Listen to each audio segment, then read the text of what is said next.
Back to our top story now, the future of House of Fraser. Unlike the doomed chains of Maplin, Pound World and Toys R Us, House of Fraser has escaped that fate. They were bought for £90 million by the Sports Direct boss Mike Ashley. Now, Mr Ashley says he wants to turn the chain into the Harrods of the High Street.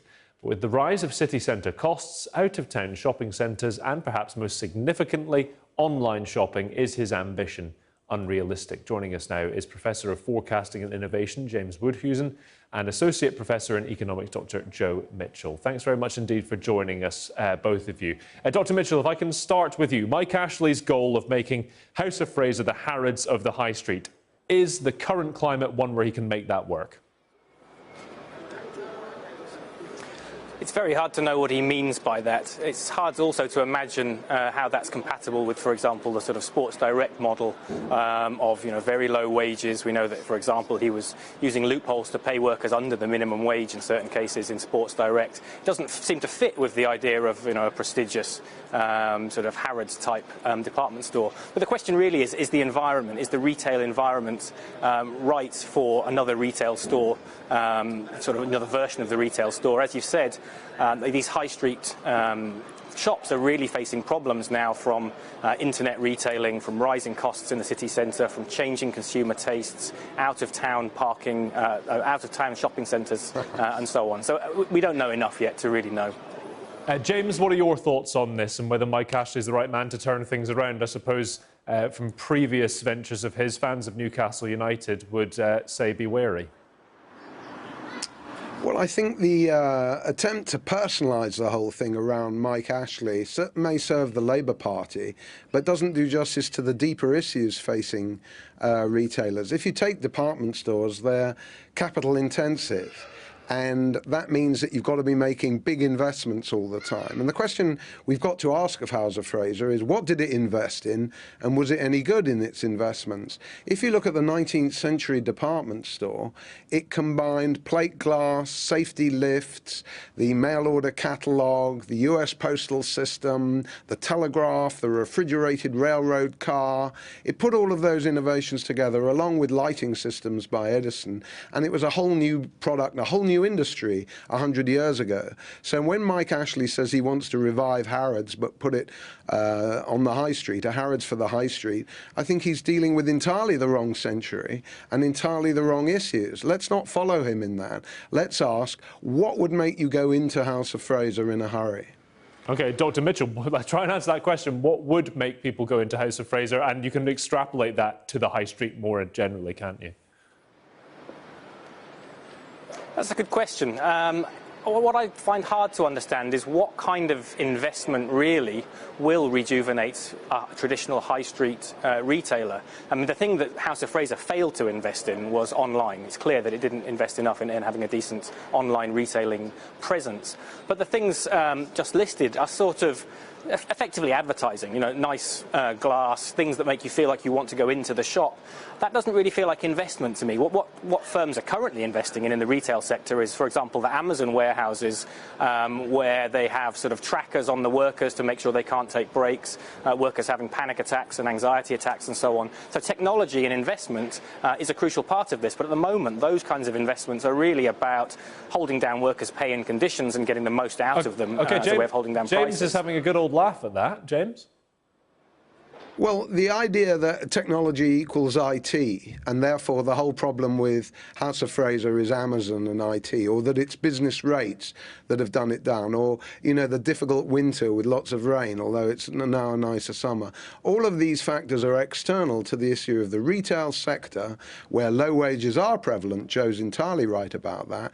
And the failure to invest not just in attractive technologies, but also in automation generally. There's no back office automation. There's very little Wi-Fi, and Harrods is an outdated brand. What we need is a whole new industry that will combine education, theatre, entertainment, new technologies beyond IT beacons, which one never encounters, and if one does, they don't work. You know, we need to be more ambitious. And the other thing we need to remember, let me add, is that the workers, 19,000 of them, 17,000 of them at House of Fraser are not out of the woods when it comes to pensions. They will probably get less pensions than they've had promised them, and that on its own shows how little attention to detail, to staff, to technology, and to the business the management has been paying the last few years. It's taken its eye off the ball. Yeah, Joe, just picking up on something James mentioned there and the fact that the high street and the face of it may need to change, and he referenced something about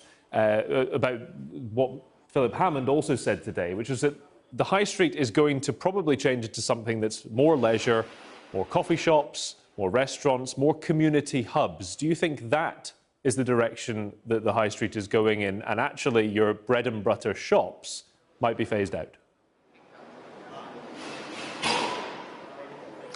Yeah, I think that's right. And the question is, does that happen in the kind of department store setting, or is that more to do with town planning and coming up with streets and spaces and zoning and rates and so on, which allow that to happen? Bristol, where I am, has actually been very successful in transforming its city centre into places where you can go and have artisan beer and sourdough pizza and all these kinds of nice things. So the traditional retail sector, in a way, you can see will decline to make way for that. But it's not clear to me, I mean, as the other guest said, that a sort of Harrods-style super department store is going to achieve that.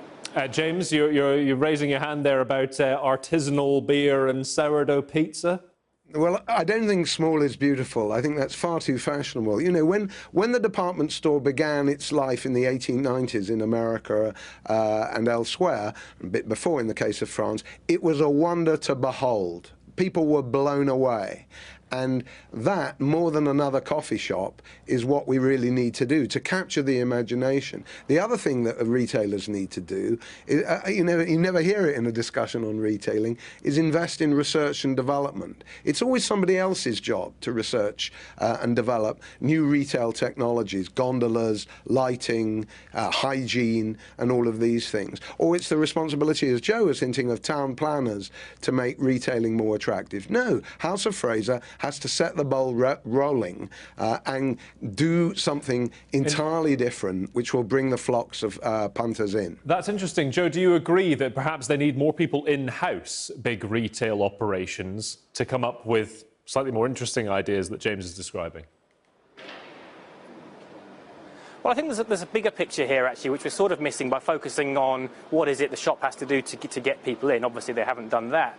And that is that the UK economy at the moment has been very heavily driven by household spending, therefore retail spending. And a lot of that has been driven by consumer debt and household debt. Over a period when wages have basically been stagnant, household spending and spending in stores has been rising, although not enough to keep these stores afloat. And that does look to be coming to an end. So it's not just going to be about can these stores produce an attractive offering, it's also is the spending power out there to even go and spend enough to support as many stores as we have. I just want to finish by asking you both your thoughts, if you've seen Philip Hammond's comments. James, I'll start with you today about a so-called Amazon tax that he thinks might work on online retail.